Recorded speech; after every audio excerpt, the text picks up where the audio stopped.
Another day, another video showing how the establishment media is trying to manipulate people away from voting for Ron Paul. In this video, the manipulation is so over the top and cartoonish that it would be funny if it wasn't so irritating. The underlying message is the same as it's been for a while. You, the voter, have only one real shot at beating Obama. The only guy that's electable is Mitt Romney, so they're sticking with that talking point. But they also know that a lot of people don't like Mitt Romney, so they've chose another alternative to Mitt Romney. They keep ignoring the obvious alternative, which is Ron Paul, the real anti-establishment alternative. Now it's Jon Huntsman. Of course, it was Herman Cain and it was Michelle Bachmann, but now they've gone to Jon Huntsman. He's the guy who they're just going to keep drilling in your head, and you'll see in the video how they do it. It's pretty funny. They're dealing with a focus group, and so just look at this guy's the announcer's body language and his tone. He's talking to these people like they're children, and it's insulting. I mean, I'd be insulted if I was in the room with this guy. But anyway, that prior to asking the focus group about Romney, they of course highlight part of a speech that he gave following the primary, where he got this great big applause line. Prior to asking the focus group about Ron Paul, I bet you can guess what they did. They highlighted a segment of his speech where one of the few times in the entire speech it dropped below the level line on the graph that measures approval or disapproval. So of all of the segments they could choose, they of course chose the one negative segment that they could. I'm going to link to Ron Paul's speech at the end of this video, so if you want to click on that link, you'll see that the vast majority of it is not only above level, there's huge segments where it's pinned to the top. Okay, so the vast majority of it, 90%, is above level or very positive. And of course, again, they didn't want you to see that. And then of course, when we get to Jon Huntsman, this is where they start really pushing the Jon Huntsman thing. So they do the negative Ron Paul thing. Then they want to push Jon Huntsman on you. And so they ask about him repeatedly. First they ask, and there's barely any response. I think 2 or 3 people raise their hand. And then a second later, he asks the focus group again. Just like he hadn't asked it. Well, what about Jon Huntsman? And then at the end, they ask about Jon Huntsman again. You can see that some of the other candidates, like Jon Huntsman, so they're drilling that into your head. It's pretty ridiculous overall. Or when they ask about Ron Paul gets a big response. Despite the negative video they showed, he still gets a big response. I think 7 people raised their hand for that. And then they ask about Mitt Romney, and it's a tie. Okay? But they don't say that. He doesn't say how many. He just says, well, it's not overwhelming, but the implied tone is, yeah, Mitt Romney did really well, even though he did the same as Ron Paul. You'll see for yourself. Here it is. One of the most interesting things we've been doing tonight is watching as the candidates are speaking. We have a focus group of undecided Republican voters in Charleston, South Carolina, we've assembled. They're actually watching the speeches as well. At the bottom of the screen where the candidates have been speaking, you've been seeing their real-time reactions. Tom Foreman is standing by with that group. Tom, really interesting to watch those reactions. We watched it on the Mitt Romney speech and also Ron Paul. What did we learn about their reaction to Mitt Romney speaking tonight? Well, I think, Anderson, one of the things that we learned here tonight is exactly what John was talking about a minute ago. There is a struggle going on between voters here who may want a more conservative candidate, but most of all want to win.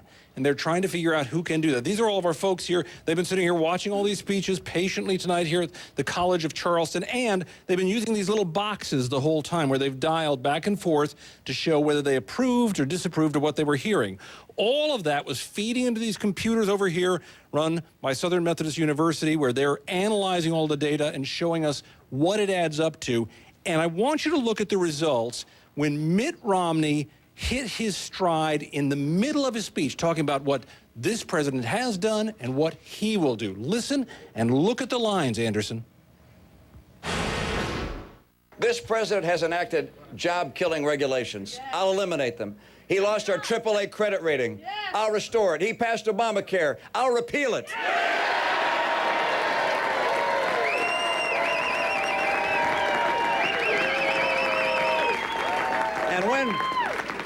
And when it comes to the economy, my highest priority as president will be worrying about your job, not about saving my own.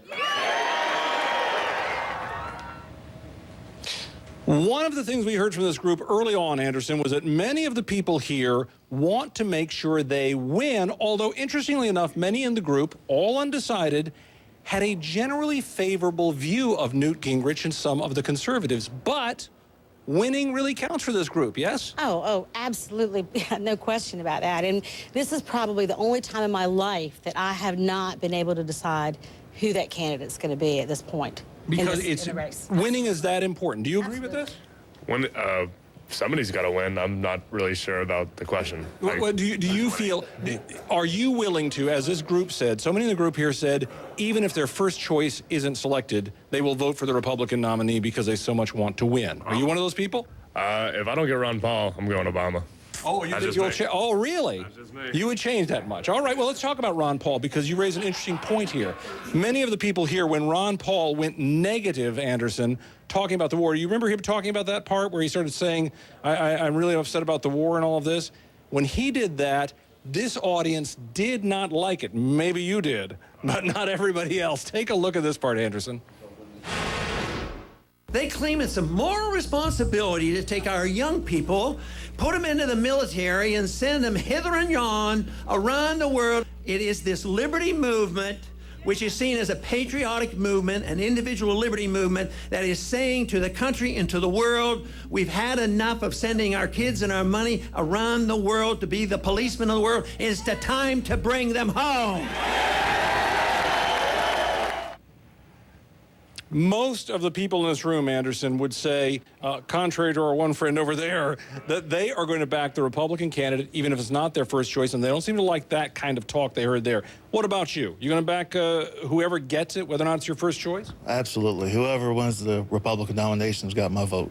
And that'll make a difference. And do you think there is this enthusiasm here for that idea?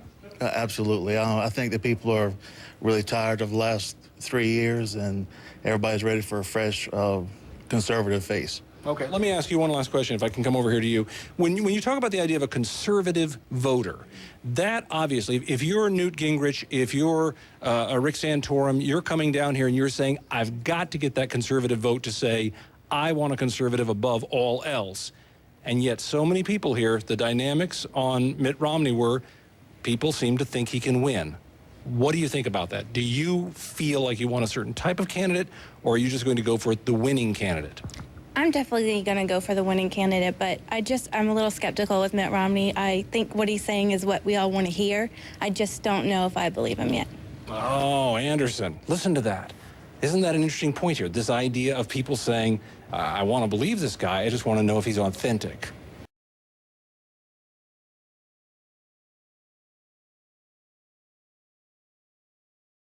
All right, all of you who now are leaning heavily toward Newt Gingrich, put your hands up.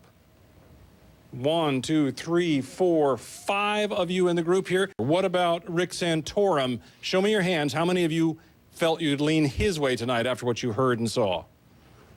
1. Okay, how about John Huntsman?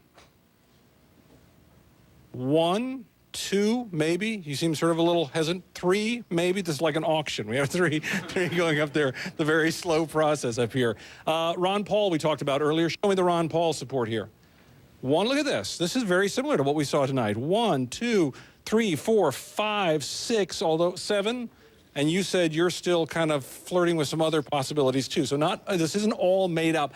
How about John Huntsman? He's a guy who's betting a lot on this. Who's leaning his way? Maybe you back there, maybe 1, maybe 2. Yeah? Yeah, here's the thing. Anderson, I want you to think about this John Huntsman thing in just a minute. We'll come back to that because I want you to see the reaction to that. But now look at the room here when I say this. How many of you now feel like you're going to go with Mitt Romney? There, I could count you all up here. It's not overwhelming, but it looks like you all dropped your hands. You put them back up again so I can really see all of you. There's a pretty good number there. Anybody in here, Rick Perry? Not a one.